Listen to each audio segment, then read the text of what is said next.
네, 안녕하세요. 고등학교 1학년 통합사회 노트필기 수업 시작하겠습니다. 오늘 수업은 9단원에서 두 번째로 이제 자원에 대한 내용을 얘기해 볼 건데요. 오늘 그 첫 번째 시간으로 자원 중에서도 에너지 자원, 그 중에서도 우리가 가장 많이 사용하는 석유, 석탄, 천연가스를 중심으로 에너지 자원의 분포와 그 특성에 대해서 한번 알아보도록 하겠습니다.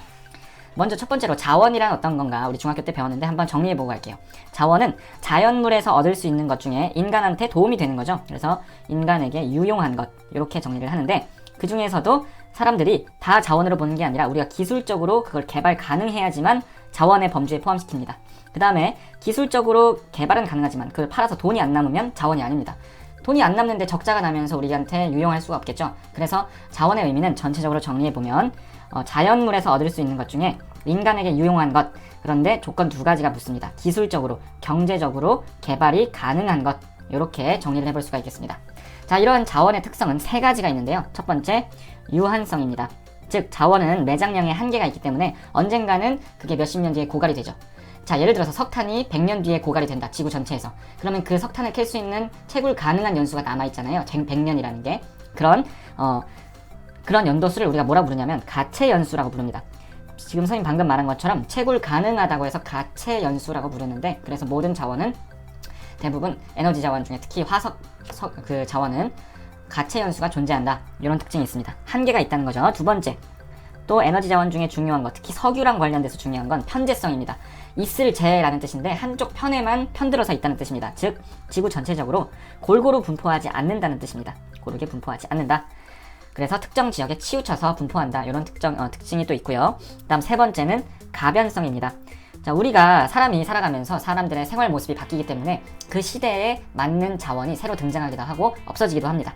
그래서 자원의 의미와 가치는 우리가 기술이 발달함에 따라 지하 깊숙한 곳에 있는 석유를 캘 수 있으면, 예전에는 지하 깊숙한 곳에 있던 석유가 자원이 아니었지만, 왜냐면 기술적으로 개발이 불가능했기 때문에, 이제는 기술적으로 개발이 가능해서 자원의 의미에 포함됩니다. 변했죠? 그래서 가변성이다, 변화가 가능하다, 이렇게 부르는 겁니다.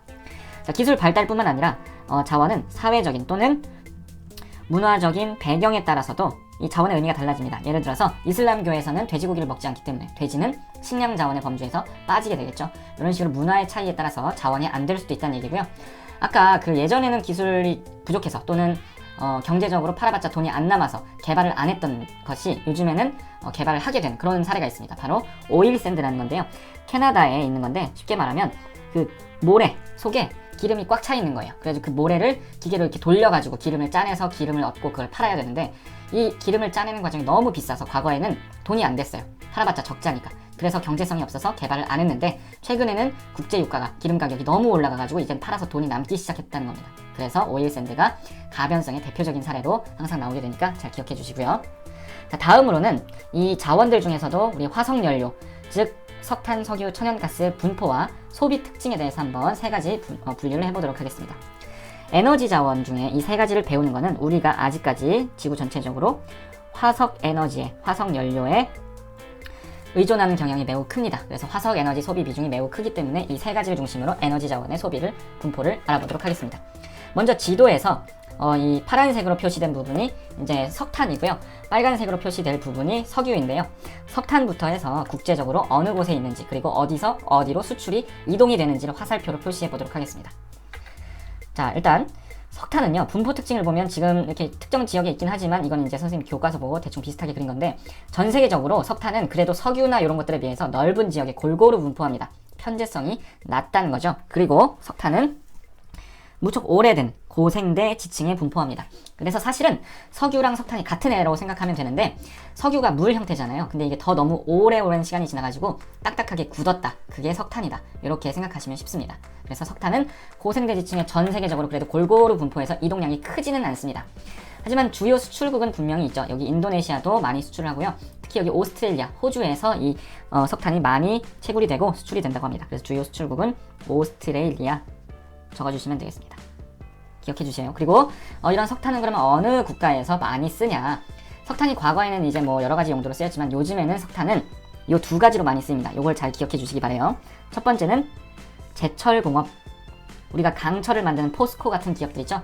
이런 기업들에서 뜨거운 열을 내기 위해서 그 석탄을 많이 쓴다고 합니다. 그 다음에 두 번째, 석탄을 태워가지고 전기를 만드는 석탄 화력 발전. 이 두 가지에 많이 이용이 되는데요. 특히 이런 제철 공업이 발달한 곳으로 이런 석탄들이 많이 수출이 된다고 합니다. 주요 수입국은 인도에서도 석탄이 나지만 수요가 많기 때문에 많이 수입을 하고 있고요. 그리고 또 여기 있는 한국과 일본 적어주세요.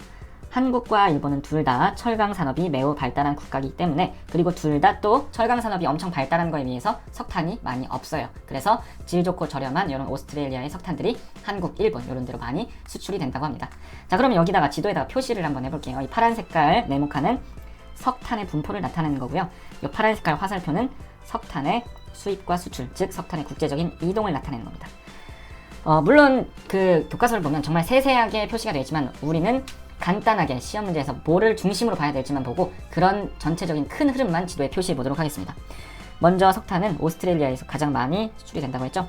큰 화살표의 줄기를 이렇게 이쪽으로 빼가지고 한국과 일본에 이렇게 그어주시고요. 이런 식으로 자, 요만큼 수출이 된다는 겁니다. 그 다음에 또 한 줄기를 이렇게 빼셔가지고 이렇게 여기를 이렇게 돌아서 인도 쪽으로 이렇게 그어주시면 되겠습니다. 이렇게. 그래서 오스트레일리아에서 한국, 일본, 인도로 나가는 이 파란 색깔 화살표 모양을 지도에서 만약에 문제에서 찾았다. 그럼 이건 석탄이다. 석탄하면 오스트레일리아, 그 다음에 한국, 일본 쪽으로 많이 나가는 거.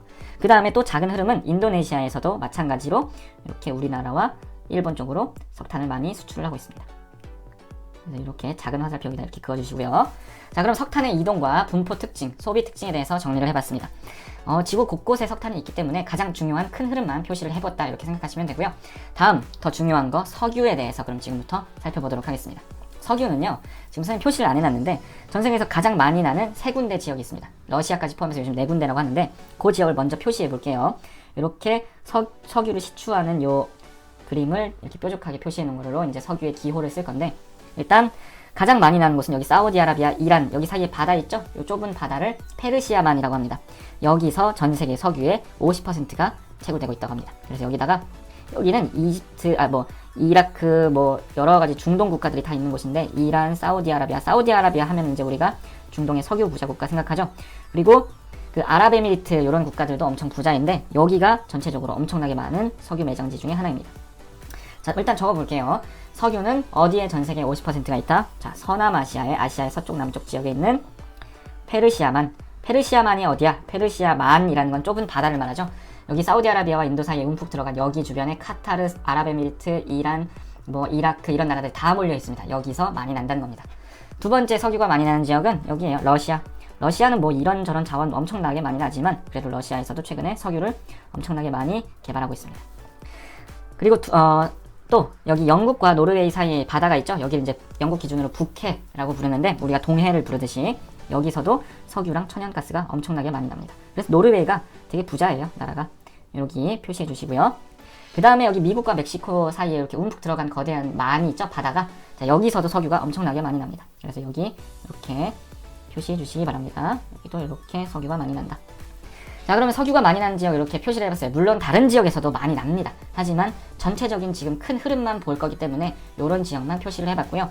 그러면 석유의 이동을 이렇게 빨간 색깔 화살표로 또 표시를 해보도록 할게요. 그 전에 잠깐 분포 특징을 정리해 본다면 석유는 아까 석탄이 오래된 고생대 지층에 분포하는 것과 반대로 얘네는 이제 아직 조금 덜 됐어요. 그래서 말랑말랑한 그런 액체 형태로 있죠. 그래서 얘네는 신생대 지층에 있다. 이렇게 정리해 주시고요. 특정 지역에 몰려있기 때문에 이 석유는 특징이 우리 위에서 봤던 편재성이 아주 매우 크다. 그런 자원이다. 분포 특징 잘 기억해 주시기 바랍니다. 주요 수출국은요, 적어줄게요. 일단 사우디아라비아, 그 다음에 러시아, 그 다음에 이란, 그 다음에 아랍에미리트. 아랍에미리트는 그 7개 왕국이 연합된 연합국인데, 그래서 아랍에미리트 연합 이렇게 부르는데, 이 아랍에미리트의 한 왕국 아부다비의 이 왕자가 바로 우리가 많이 하는 만수르죠. 그래서 이 지역에서 석유가 엄청나게 많이 난다. 그렇게 이미지를 생각해 주시면 되겠습니다. 자, 그러면 이 석유는 주로 어디로 많이 수출이 되냐? 전 세계로 수출이 됩니다. 그래서 주요 수입국 먼저 쓸게요. 일단 미국은 자동차의 나라예요. 자동차 엄청 많기 때문에 자기네 앞바다에서도 석유가 나지만 전 세계에서도 미국에 석유가 많이 들어옵니다. 그리고 유럽에 선진국들이 많기 때문에 석유에 대한 수요가 높고요. 그 다음에 중국도 나라가 워낙 크고 에너지 소비가 많아서 이런 그냥 국가가 이제 힘이 세고 경제력이 큰 그런 주요 공업 국가들로 석유가 많이 수출이 됩니다. 화살표부터 표시해 볼게요. 먼저 제일 큰 거부터. 여기 페르시아만에서부터 엄청 큰 화살표를 그릴 겁니다. 그래서 한 줄기는 유럽, 한 줄기는 여기 중국, 한 줄기는 이렇게 한국, 일본 이런 식으로 가도록 그려볼게요. 자, 이렇게 해가지고 한 줄기는 이렇게 아프리카를 돌아서 이렇게 유럽으로 가고요. 자, 그런데 유럽으로 이렇게 한 줄기가 가고 또 하나는 이렇게 대서양을 지나서 이렇게 미국으로 이렇게 들어올 겁니다. 이런 식으로. 그래서 여기 이렇게 해서 이렇게 한 줄기를 그려주시고요. 그 다음에 또 한 줄기는 아까 말했죠? 여기 중국으로 이렇게 갈 거고, 그 다음에 또 한 줄기는 역시 에너지 소비를 많이 하는 국가인 한국과 일본으로 이렇게 갈라져서 이렇게 간다. 그러니까 석유는 사실 전 세계로 많이 나가는데 좀 돈 많이 있고 그런 국가들로 그냥 대부분 수출이 된다, 이렇게 보시면 되겠습니다. 석유를 제일 중심으로 볼 건 여기에요. 페르시아만에서 큰 게 시작하는 화살표가 있다. 시험 문제는 검은 색깔로 이렇게 뭔지 안 써 있으니까 이 화살표만 그려주고 다음 자원의 특징에 대한 것은 뭐 이렇게 문제가 나온단 말이에요. 페르시아만에서 큰 줄기가 나가는 자원, 요것은 석유다, 이렇게 보시면 되겠습니다. 그 다음에 석유는 또 러시아에서 유럽 국가들 쪽으로 또 엄청나게 많이 이동을 하고요. 여기 북해에서도 난 게 바로 유럽 국가들로 이렇게 이동을 많이 합니다. 그 다음에 멕시코만에서 난 거는 또 이제 미국 쪽으로 바로 많이 들어오고요. 이런 식으로 해서 석유가 전 세계로 이동하는 모습을 한번 표시를 해봤습니다. 자, 됐죠? 다음, 그러면 석유의 소비적인 특징에 대해서 한번 정리해 볼게요. 석유는 일단 자동차나 비행기, 선박의 연료로 쓰이죠. 그래서 운송수단의 연료다, 이렇게 소비를 한다. 운송수단의 연료다, 이렇게 적어주시고요. 두 번째는 각종 산업시설에 이제 필요한 어떤 화학물질을 만드는데 석유가 꼭 필요합니다. 그리고 우리 일상생활용품, 플라스틱, 특히 화학 섬유, 나일론, 펜의 잉크, 화장품도 다 화학 성분이죠. 그래서 각종 모든 산업과 생활용품, 우리 일상생활의 거의 대부분의 제품에 석유가 필요합니다. 그래서 석유는 정말 중요한 자원이다, 이렇게 정리를 해주시면 되겠습니다. 다음, 석유, 석탄 했는데 이제 천연가스가 남았죠. 천연가스는 따로 이동량을 표시하지 않겠습니다. 그 이유는 천연가스는 주로 석유 나는 데서 주로 같이 나기 때문에 석유와 함께 분포한다, 이렇게 정리하고 따로 이동량 표시는 안 할게요. 그래서 천연가스도 얘도 신생대 지층에서 같이 석유랑 발견되는 얘는 짝꿍이고 석탄은 오래된 애고, 이렇게 기억하시면 되겠습니다. 자, 주요 수출국은 일단 천연가스는 러시아가 제일 많이 수출합니다. 그 다음에 카타르, 그리고 노르웨이. 아까 노르웨이 앞바다에 뭐가 있었나요? 북해 유전이 있었죠. 여기 석유가 많이 나기 때문에 천연가스도 똑같이 많이 납니다. 바다 한가운데서 이렇게. 그래서 이런 국가들이 세계적으로 천연가스를 많이 수출하고요. 천연가스의 소비 특징은 얘네가 우리 그 도시가스 있죠? 가정용 연료로 많이 쓰여요. 그래서 도시가스 같은 거 생각하시면 되는데, 도시가스로 쓰인다는 건 이게 사람들한테 직접적으로 닿는 거기 때문에 나쁜 게 나오면 안 되겠죠. 그래서 오염물질 배출이 매우 적은 청정한 석유나 석탄에 비해서 청정한 에너지다, 이렇게 보시면 되겠습니다. 특히 이 천연가스는 생각해보세요. 가스잖아요. 기체예요. 그럼 이걸 어떻게 운반을 해서 수출을 할까요? 쉽지가 않겠죠. 근데 최근에 이 천연가스를 얼려가지고, 가스가 얼면 물처럼 되죠. 그래서 냉동시켜서 아주 차갑게 해서 물처럼 만드는 액화 기술이 발전했습니다. 그 LNG라고 하죠. 그 액화 천연가스, 그 물로 된 천연가스를 운반하는 거대한 배, 우리나라에서 그거를 엄청나게 배를 잘 만듭니다. 최근에 이런 기술이 많이 발전됐고, 그 다음에 가스를 파이프라인을 통해서 서로 이제 팔기도 하고 이러면서 이렇게 가스를 운반하는 기술이 늘어나면서 장거리 수송이 가능해졌습니다. 자, 그러다 보니까 이런 깨끗한 에너지인 천연가스에 대한 수요가 엄청나게 높아졌겠죠. 대한민국과 일본 둘 다 선진국이고 그렇기 때문에 특히 또 자원도 없죠. 요 액화 천연가스 LNG선, 거대한 선박을 통해서 이 천연가스를 많이 수입해서 씁니다. 그뿐만 아니라 주요 수입국에 하나 적어줄게, 바로 유럽인데요. 유럽에도 엄청난 선진국들이 많죠. 그리고 여기도 환경에 대해서 많이 생각하기 때문에 천연가스를 많이 수입하는데, 특히 러시아에서 이 유럽 쪽으로 보내는 천연가스가 엄청나게 많다고 합니다. 그래서 러시아가 천연가스의 주요 수출국인데 얘네가 주로 어디다가 파냐? 유럽에다가 이 천연가스를 판매한다. 그래서 유럽 사람들은 사실 러시아의 이 천연가스 요 수입에 의존도가 상당히 큽니다. 그래서 이런 상황까지 잘 기억해 주시기 바랍니다. 자, 오늘 수업은 여기까지 하겠습니다. 자, 오늘 수업 일단 에너지 자원의 분포와 소비 특성 해서 이렇게 내용 정리를 해봤습니다. 요 내용들 잘 기억해 주시고요.